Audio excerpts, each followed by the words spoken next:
Les voy a enseñar cómo hacer un tipo de gráfico circular en RStudio. Este tipo de gráfico es el que vamos a realizar. Entonces inicialmente estoy trabajando con esta versión de RStudio. También recomiendo correr primero este código en RCloud porque tuve muchos problemas en RStudio, entonces primero lo corrí en RCloud y luego ya pasé a RStudio. Me di cuenta que hay conflicto con esas dos librerías, tienen que estar actualizadas, entonces para que lo tengan en cuenta. Una vez instaladas las librerías y luego de activarlas, ya empezamos a cargar la base de datos.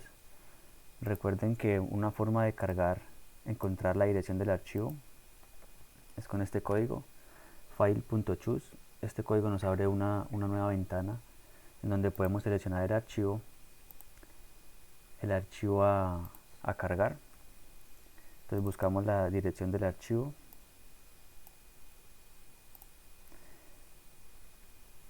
Y una vez encontrado el archivo, le damos en abrir y acá en la consola nos aparece la dirección del archivo. Entonces le damos control C y la reemplazamos.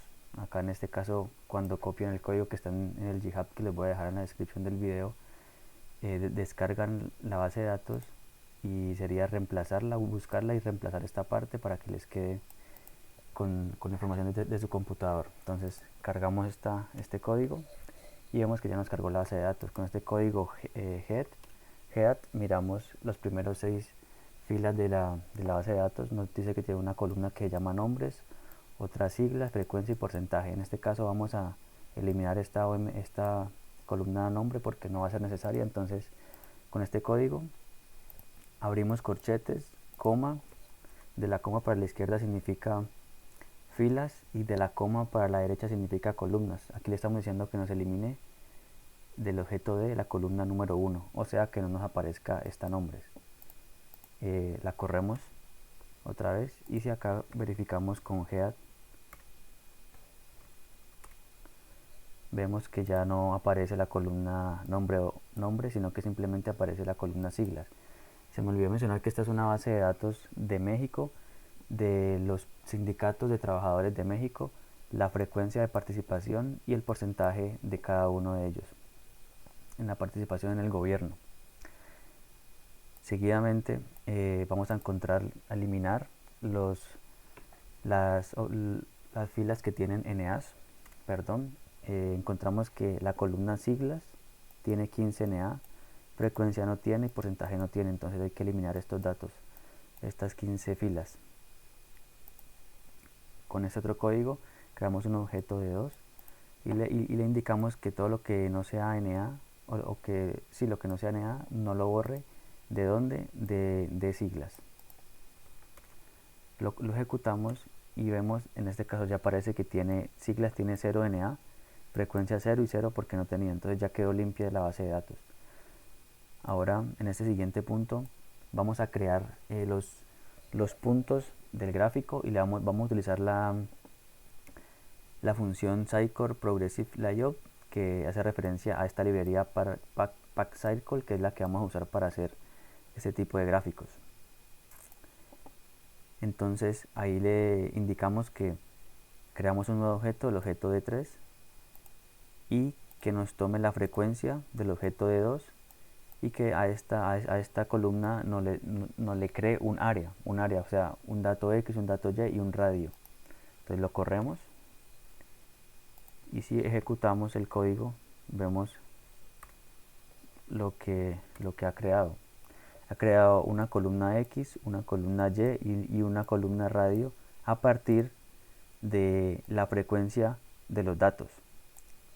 Correcto. Ahora vamos a crear un objeto de 4. El objeto de 4 vamos a unir las columnas de otros data frames. Entonces con la función cbind vamos a unir D2 de siglas de la data frame D2. También del data frame D2 vamos a unir frecuencia. Recordemos que D2, signo de pesos y frecuencia, hacemos referencia a esa columna específicamente. Y todo eso lo vamos a unir con el data frame 3 que hemos creado anteriormente. Entonces lo creamos y si lo verificamos vamos a ver que ya se nos ha creado un data frame con estas columnas, siglas y frecuencia. Como vemos, este nombre nos aparece así un poco extraño, por lo que no lo hemos cambiado. Sin embargo, ya lo vamos a acomodar.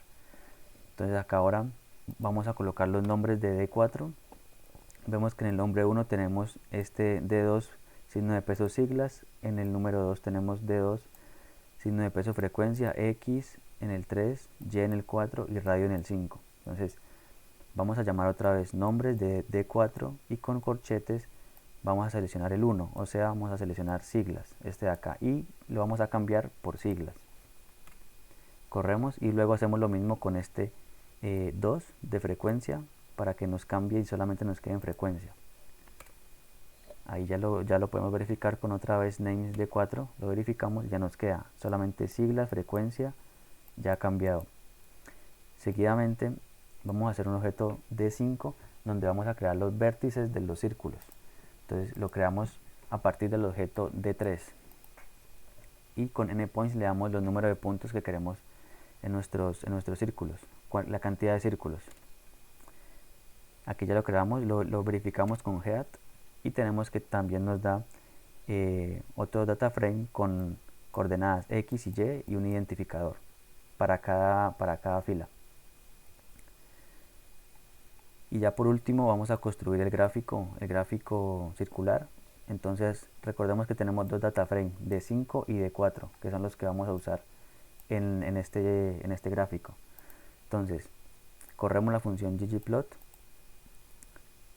luego le sumamos un polígono y usamos la data de 5, que fue esta última que hemos creado. Luego colocamos las a estética, ponemos X y Y, como vemos acá tienen una columna X y una columna Y, no hay ningún problema.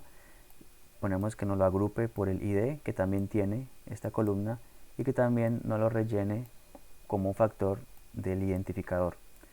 Ponemos un color que sea gris 8, este color hace referencia al borde de los círculos, y un tamaño y un alfa o una transparencia del color. ¿Listo? Seguidamente usamos el texto, geontext, para agregar el texto de cada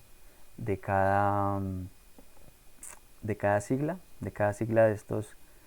de estos sindicatos. Entonces vamos a usar la base de datos D4. En la estética también usamos X y Y. Recordemos que también D4, si vemos head de D4, también tiene coordenadas X y coordenadas Y. Entonces usamos cada uno de X y Y. Y en size, en tamaño, usamos frecuencia, que tenemos acá nuestra frecuencia. En etiquetas usamos que nos pongan las etiquetas de estas siglas, entonces van a aparecer dentro de los círculos estas etiquetas. Hace referencia a estas siglas de los partidos de los sindicatos de México. Luego otro tamaño size 2 y luego colocamos esta scale size continuous, que nos va a decir la diferencia entre una diferencia de 3 a 5 entre el menor círculo y el mayor círculo. Seguidamente colocamos un tema vacío para que en el fondo del gráfico no veamos digamos líneas de separación ni nada, y después con tema vamos a indicarle que no nos coloque la posición en ningún punto, en ninguna, porque si le ponemos que coloque la posición nos estaría dando de la leyenda, nos estaría dando la leyenda del ID, o sea este identificador. Entonces nos daría un gráfico muy extraño. Seguidamente el plot.background, o sea la parte de atrás del gráfico, que sea un gris 93 para que nos combine con el gris 8 que tiene los círculos. Y después el título también le damos un color negro. Después, como estamos graficando coordenadas X y Y, le tenemos que indicar a ggplot que estamos trabajando con esas coordenadas. Para eso usamos core-equal y finalmente agregamos un título con ggtitle. Entonces después de todo esto podemos correr esta última línea y ya obtenemos el gráfico circular.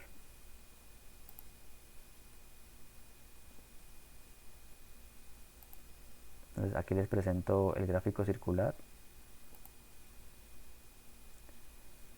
obtenido. Entonces vemos que acá está el color, un color gris que usamos en el borde y un color gris diferente que usamos en el fondo, los títulos y la diferencia de cada uno de los sindicatos. En este caso vemos que este sindicato fue el que tuvo mayor frecuencia en las reuniones, seguidamente de este SNTE, después este CETG y ya después los otros con una menor participación.